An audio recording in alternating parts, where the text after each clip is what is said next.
오늘 비가 아침부터 되게 많이 내려 가지고 출근하기 되게 힘들었을 것 같아요. 근데 올해 들어서 그 영동 지방이나 남부 지방에는 비가 많이 왔는데 이 수도권에 이렇게 비가 많이 온 거는 오늘이 좀 많이 온 것 같고요. 저는 비 내리는 날이 되게 좋더라고요.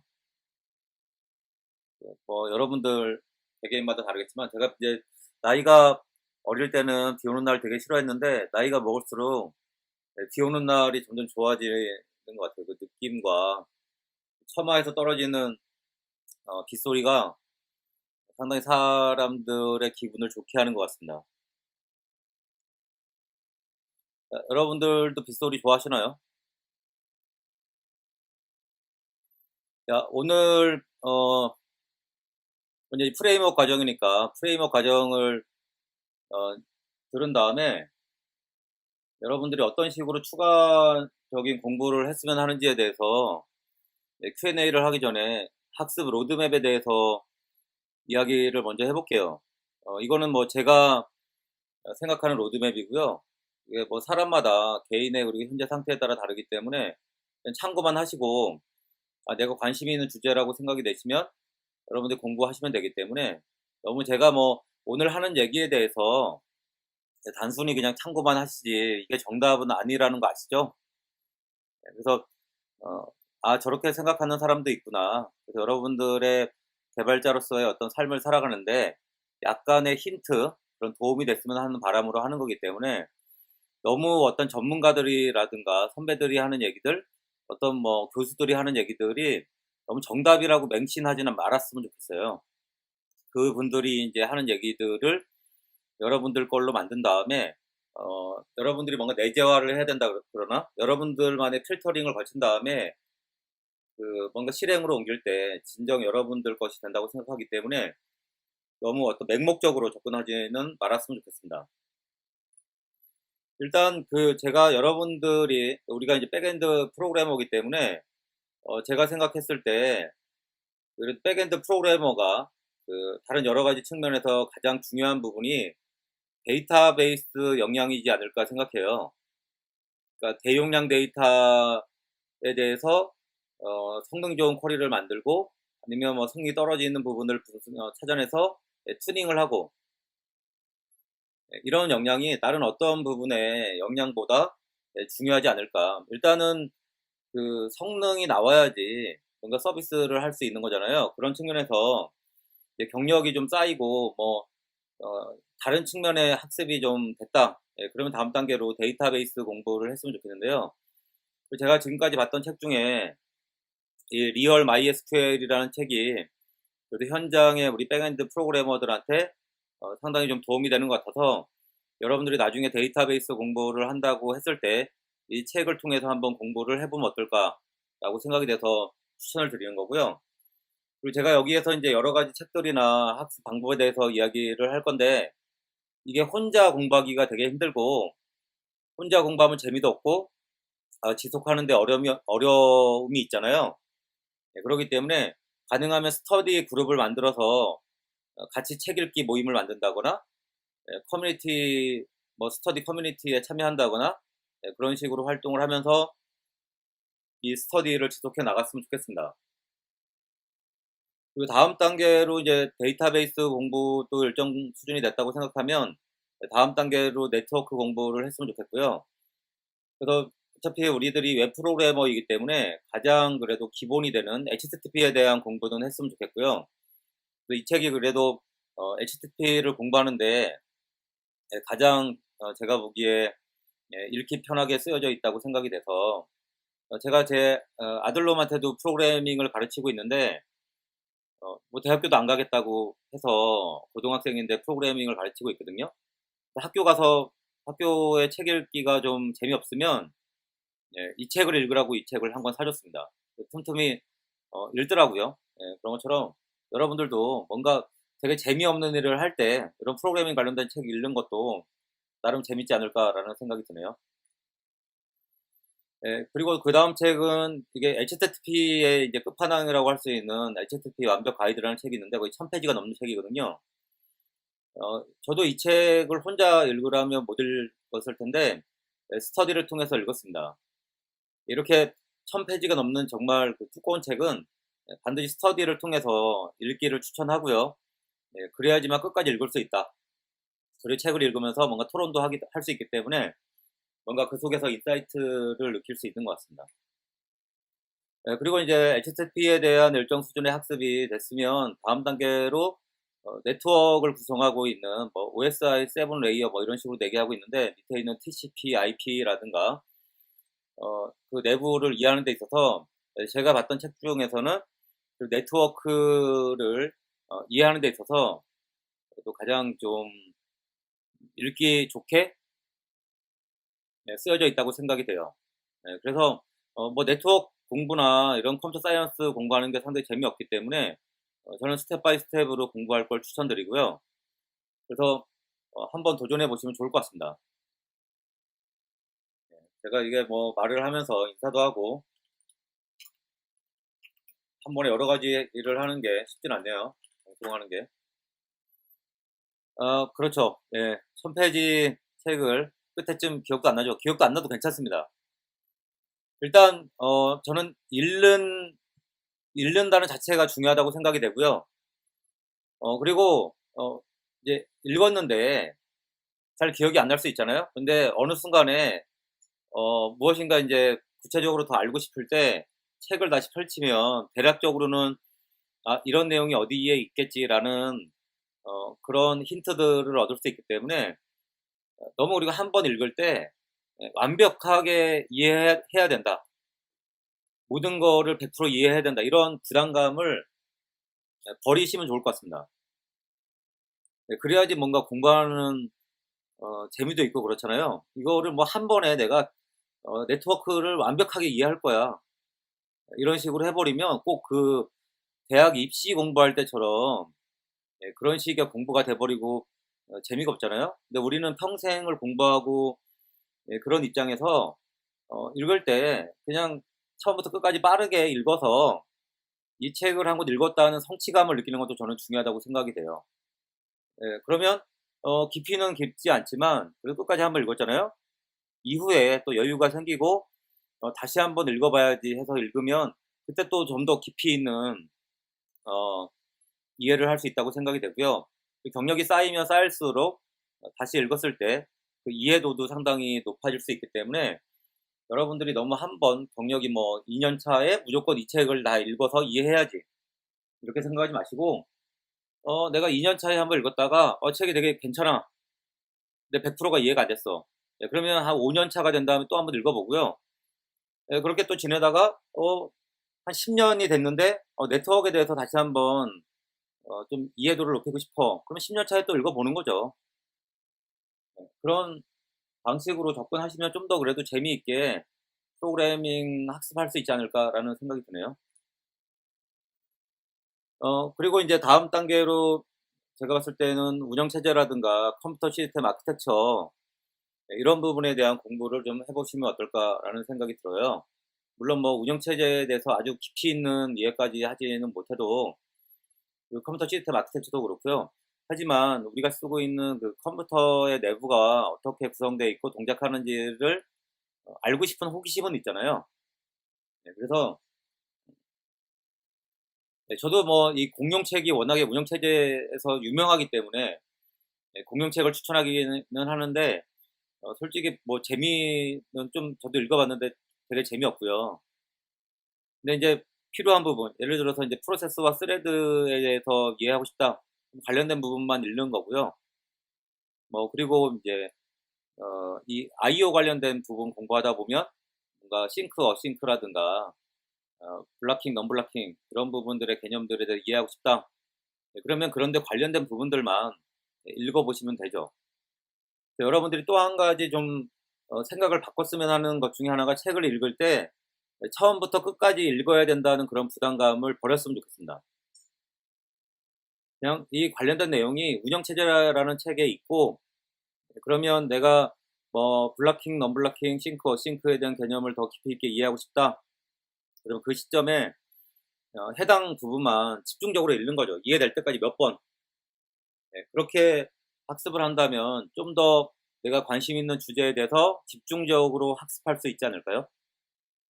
그렇기 때문에 우리가 학교 다닐 때 너무 책을 처음부터 끝까지 한 번에 완벽하게 이해해야 된다 이런 강박관념이 있는데 그런 강박관념을 좀 떨쳐 버렸으면 좋겠습니다.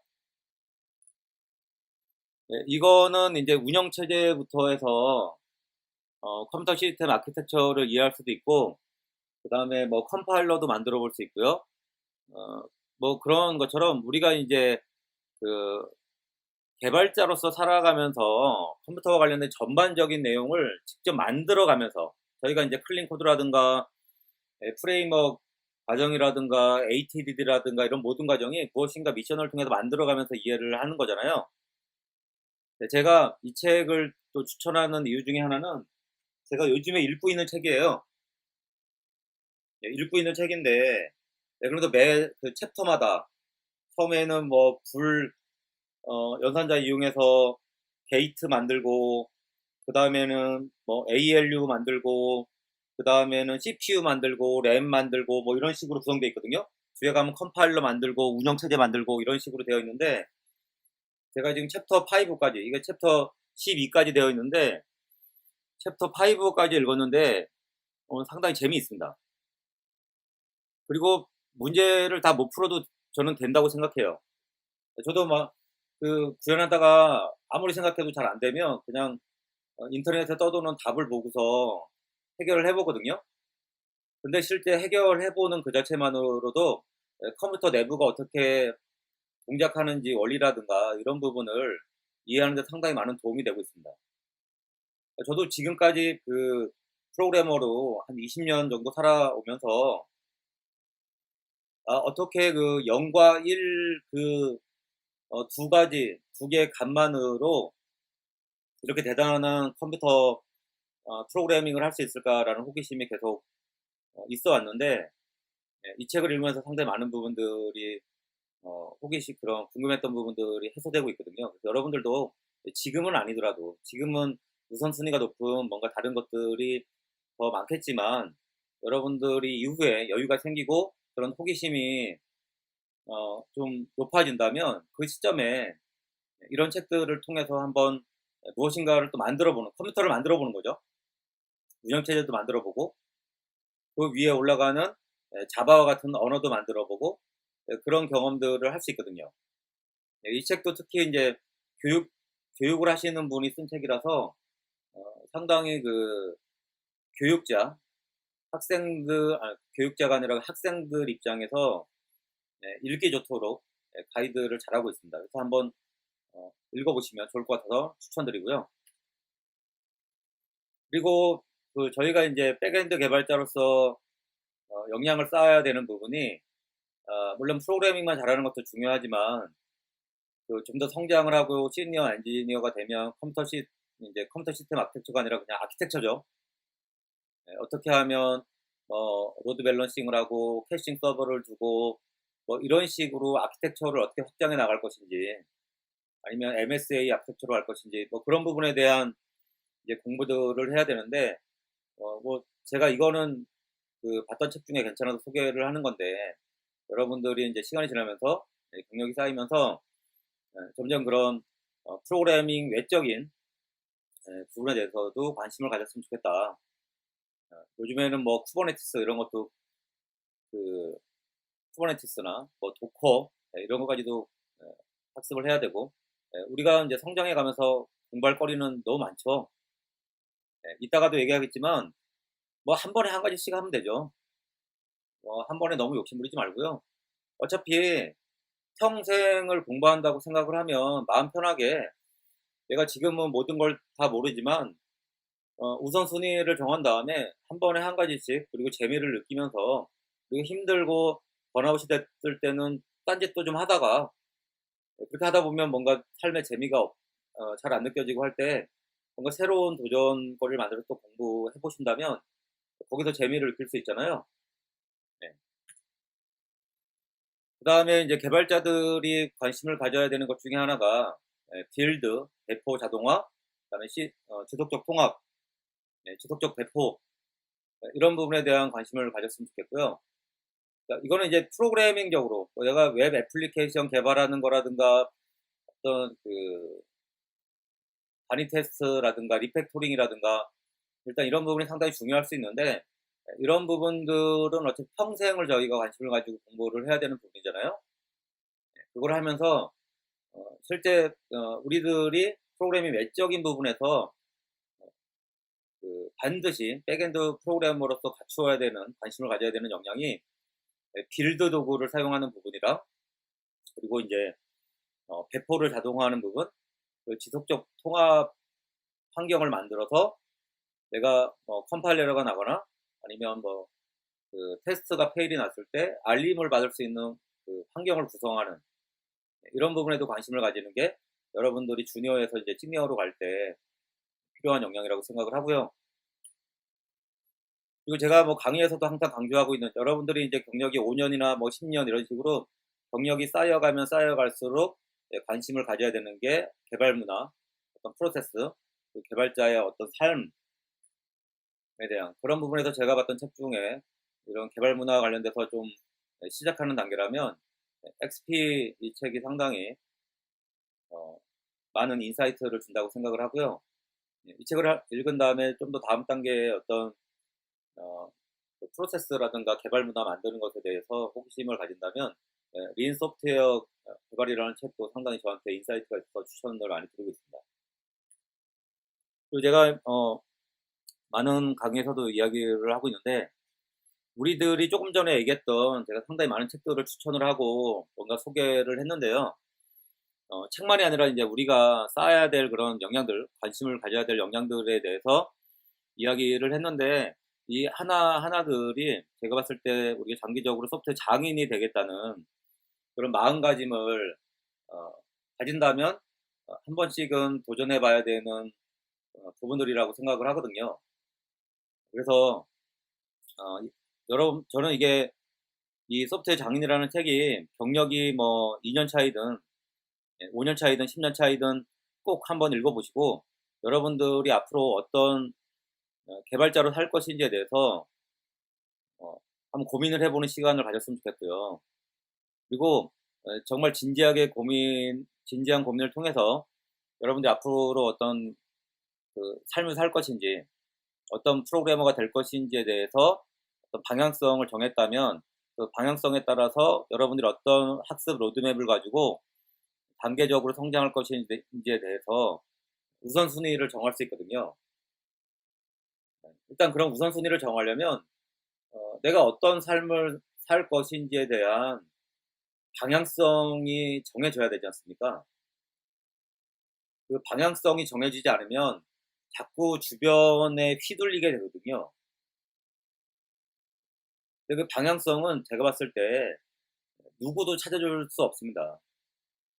온전히 여러분들 스스로가 고민을 통해서 나는 어떤 사람이고, 내가 어떤 것을 좋아하고, 내가 어떤 개발자로 살아갈 것인지, 그리고 최종적으로 내가 어떤 삶을 살 것인지에 대한 방향성을 만들어야지, 그거에 따라서 제가 앞에서 추천했던 책들 중에서 그 방향성 있는 삶을 만들기 위해서 내가 먼저 관심을 가지고 학습을 해야 될 우선순위가 정해진다고 생각을 하거든요.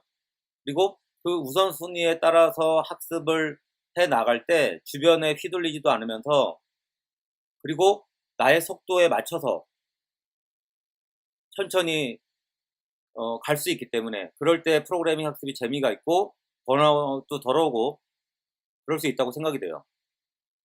제가 봤을 때 이 소프트웨어 장인이라는 책이 그런 부분에 상당히 우리 프로그래머의 미래를 설계하는 데 많은 도움을 줄 수 있는 책이라고 생각하기 때문에 꼭 한번 읽어 봤으면 좋겠습니다. 네, 책 소개는 이 정도로 하고요. 그래서 제가 앞에서 이야기했던 책이 중요한 게 아니라 여러분들이 CS라든가 아니면 빌드 배포 환경이라든가 아니면 개발 프로세스와 문화, 이런 측면에 대한 관심을 가지고 살아야 된다. 네, 그 부분에서 여러분들한테 맞는 적합한 책이 있을 거라고 생각이 되고요. 이 개인마다에 맞는 책들이 있지 않습니까? 그런 책들을 여러분 찾으시면 좋을 것 같아요. 저는 제가 읽었던 책 중에 그래도 인사이트가 있었던 책을 단순히 소개하는 거니까